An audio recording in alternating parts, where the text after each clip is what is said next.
दोस्तों ये कहानी दो दोस्तों के ऊपर आधारित है जो एक दूसरे को ये प्रॉमिस करते हैं कि कभी भी एक दूसरे से प्यार नहीं करेंगे, लेकिन वो सब कुछ करेंगे जो कपल शादी के बाद करते हैं। अब क्या वो अपने इस प्रॉमिस को निभा पाते हैं या नहीं, ये हम आज के इस एक्सप्लेनेशन में देखने वाले हैं। दोस्तों अभी तक आपने हमारे इस चैनल को सब्सक्राइब नहीं किया है तो अभी सब्सक्राइब कर ले, ऐसे ही मूवी एक्सप्लेनेशन की वीडियो देखने के लिए। तो चलिए आगे बढ़ते हैं। दोस्तों इस मूवी का नाम है फ्रेंड्स विथ बेनिफिट्स। मूवी की शुरुआत में हम इस मूवी के मेन कैरेक्टर डेलन को देखते हैं। वो अपने ऑफिस में काम कर रहा होता है, पर तभी उसे उसकी गर्लफ्रेंड का कॉल आता है और वो उसे मिलने के लिए बुलाती है। दूसरी तरफ हम इस मूवी के फीमेल कैरेक्टर जेमी को देखते हैं, जो अपने बॉयफ्रेंड का इंतजार कर रही होती है। डेलन जहां लॉस एंजलिस में रहता है, वहीं जेमी न्यूयॉर्क में रहती है। इसके बाद हम देखते हैं कि जब वो दोनों अपने अपने पार्टनर से मिलते हैं, डेलन की गर्लफ्रेंड डेलन से और जेमी का बॉयफ्रेंड जेमी से ब्रेकअप कर लेता है। अब उनका ब्रेकअप हो जाने की वजह से दोनों फैसला करते हैं कि अब से वो किसी भी रिलेशनशिप के चक्कर में नहीं पड़ेंगे। अब से वो हमेशा सिंगल रहेंगे और खूब मौज मस्ती करेंगे। जेमी एक कंपनी में लोगों को रिक्रूट करने का काम करती थी, इसलिए वो डिलन को एक कंपनी में इंटरव्यू देने के लिए न्यूयॉर्क बुलाती है। दरअसल डिलन अपने काम में बहुत अच्छा था, लेकिन जेमी चाहती थी कि वो जीके मैगजीन कंपनी में काम करे और डिलन को इस कंपनी में लगवाने के बदले जेमी को अच्छा खासा कमीशन भी मिल रहा था। इसके बाद जेमी डिलन को पिकअप करने एयरपोर्ट पर जाती है। फिर जब वो टैक्सी में बैठकर वापस आ रहे होते हैं, तब डिलन जेमी को बोलता है कि मुझे नहीं लगता कि मैं इस कंपनी में काम करने के लायक भी हूँ। पर इस पर जेमी उसे बोलती है कि तुम अपने काम में बहुत अच्छे हो और तुम इस इंटरव्यू को भी बहुत अच्छे से पास कर लोगे। अब जेमी के इतने समझाने पर डिलन इंटरव्यू के लिए मान जाता है और इंटरव्यू देने के बाद उसकी उस कंपनी में जॉब भी लग जाती है। अब जॉब मिल जाने के बाद भी डिलन इससे खुश नहीं था और वो जेमी को बोलता है कि वो इस जॉब की वजह से वो अपने आप को बदल नहीं सकता। दरअसल डिलन का न्यूयॉर्क शहर कुछ खास अच्छा नहीं लगा। इसके बाद जेमी डिलन को अपने साथ लेकर जाती है और उसे न्यूयॉर्क शहर की सबसे अच्छी जगह दिखाती है। अब डिलन ये देखकर बहुत खुश हो जाता है, क्योंकि यह शहर उससे काफ़ी अलग था जो उसने टीवी पर देखा था। इसलिए अब वो उस कंपनी में काम करने के लिए राजी हो जाता है। अगले दिन डिलन और जेमी लंच करने के लिए बाहर जाते हैं और वहाँ पर वो दोनों अपने अपने ब्रेकअप की स्टोरी सुनाते हैं। इसके बाद जेमी डिलन को अगले दिन अपने घर पे होने वाली पार्टी के लिए इनवाइट करती है। फिर अगले दिन डिलन जेमी के घर पर आता है और दोनों पार्टी में काफ़ी एंजॉय करते हैं। अब धीरे धीरे जेमी और डिलन का एक दूसरे के नज़दीक आते जा रहे थे और उन दोनों की दोस्ती भी गहरी होती जाती है। फिर एक दिन ये दोनों टीवी पर मूवी देख रहे होते, तब जेमी डिलन को बोलती है कि काश मेरी लाइफ भी इन टीवी के एक्टर जैसी होती। मेरी लाइफ में कोई ऐसा होता जो मुझे बहुत प्यार करता और जब मैं उदास होती तो मुझे मनाने के लिए किसी शाही घोड़े पर बैठकर राजकुमार की तरह आता। इस पर डिलन उसे बोलता है कि यह सिर्फ फिल्मों में ही होता है, पर रियल लाइफ में इसका कोई मतलब ही नहीं होता। इसके बाद वो दोनों आपस में गपागप करने वाली बातें करने लगते हैं और फिर डिलन जेमी को बोलता है कि गपागप एक टेनिस मैच जैसा होना चाहिए, बस खेलो, एंजॉय करो और वहाँ से निकल जाओ। तभी डिलन के दिमाग में एक आइडिया आता है और वो जेमी के साथ एक टेनिस मैच खेलने के लिए बोलता है, पर जेमी उसे बोलती है कि वो उसे इस नज़र से नहीं देखती।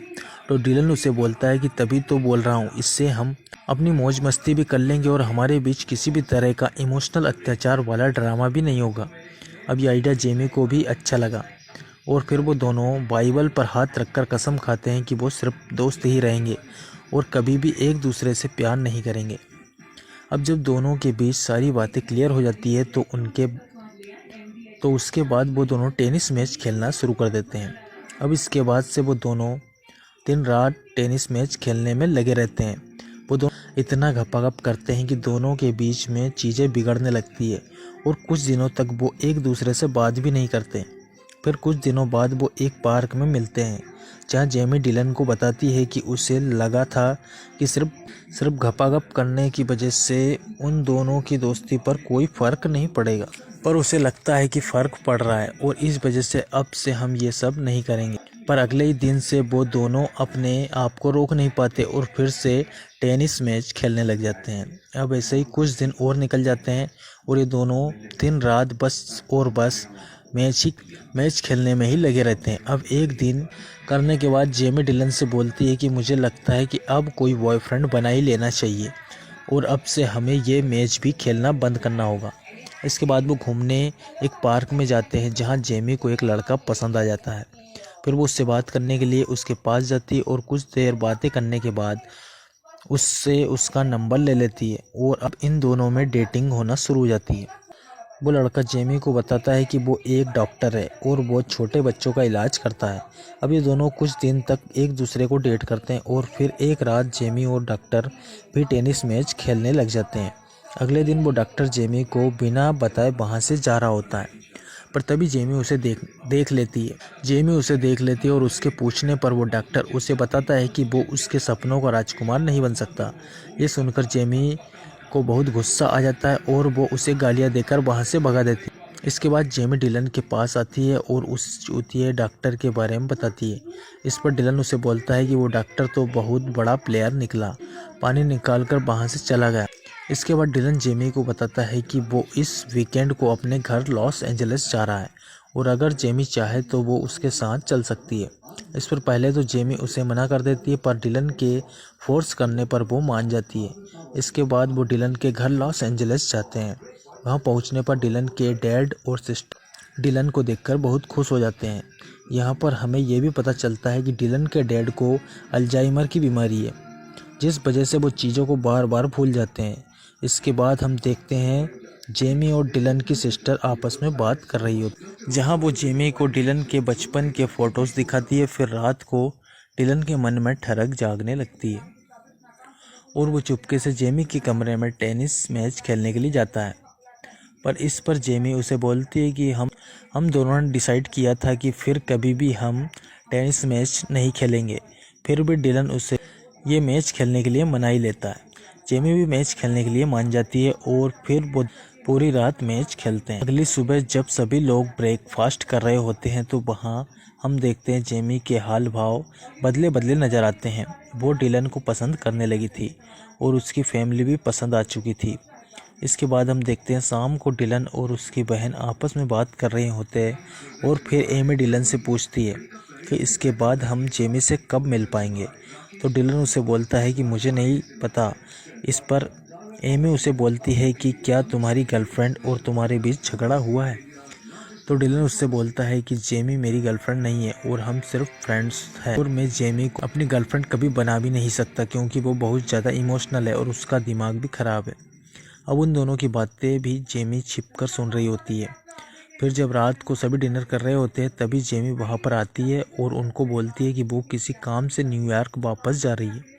दरअसल उसे डिलन की बातें बहुत बुरी लग रही थी, इसलिए वो वापस जा रही थी। फिर वहाँ सभी लोग उसे रोकने की कोशिश करते हैं पर वो नहीं रुकती।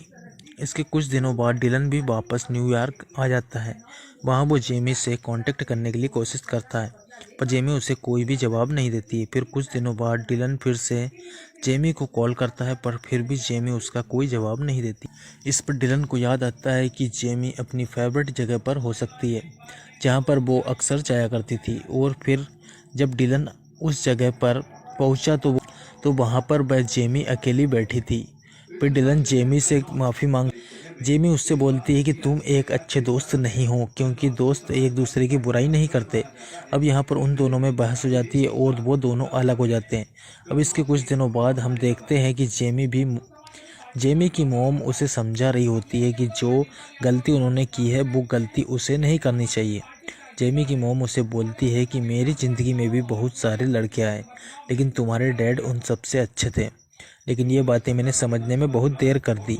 पर तुम ये गलती मत करना, नहीं तो तुम भी मेरे जैसे अकेले ही रह जाओगी। दूसरी तरफ डिलन अपने डैड को एयरपोर्ट से पिक करने जाता है जो उसके घर पर कुछ दिनों के लिए रहने आए थे। यहाँ पर उसके डैड उसे बताते हैं कि जब मैं नेवी में था तब मेरी ज़िंदगी में एक लड़की आई थी जो मुझसे बहुत प्यार करती थी, पर मैं इस बात को कभी समझ नहीं पाया और जब ये बात मेरी समझ में आई तब तक बहुत देर हो चुकी थी।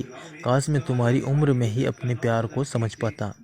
अब ये सब सुनकर डिलन को भी जेमी की याद आने लगी जो उससे बहुत प्यार करती थी, लेकिन उसने अपने ईगो की वजह से जेमी को कभी अपनाया ही नहीं। इस पर उसका डैड उसे बोलते हैं कि अगर तुम्हारे प्यार में थोड़ी सी भी गुंजाइश है तो जाकर अपने प्यार को बचा लो। अपने डैड को घर छोड़ता है और अपने मिशन को पूरा करने के लिए निकल जाता है। इसके बाद हम जेमी को देखते हैं जो अपनी मॉम से बात कर रही थी क्योंकि उसकी मॉम ने उसे एक जगह मिलने बुलाया था। जेमी अपनी मॉम से पूछती है कि आप कहाँ पर हो, तो इस पर उसकी मॉम उसे बोलती है कि वो टाई पहने हुए लड़के के पास खड़ी है। अब जेमी उन्हें ढूंढ ही रही होती है कि तभी वहाँ पर सभी लोग डांस करने लग जाते हैं। इसके बाद उसे वहाँ डिलन खड़ा हुआ दिखता है जो उसके पास आकर उससे माफ़ी मांगता है। वो उसको बोलता है कि वो उसे बहुत मिस कर रहा था और वो जेमी से बहुत प्यार करने लगा है। इसके बाद वो जेमी को घुटनों के बल बैठकर प्रपोज करता है और फिर वो दोनों एक दूसरे को किस करते हैं। इसके बाद वो दोनों डेट पर जाते हैं और वह उनके नए रिश्ते की पहली डेट होती है और इस तरह से ये स्टोरी यहीं पर एंड हो जाती है।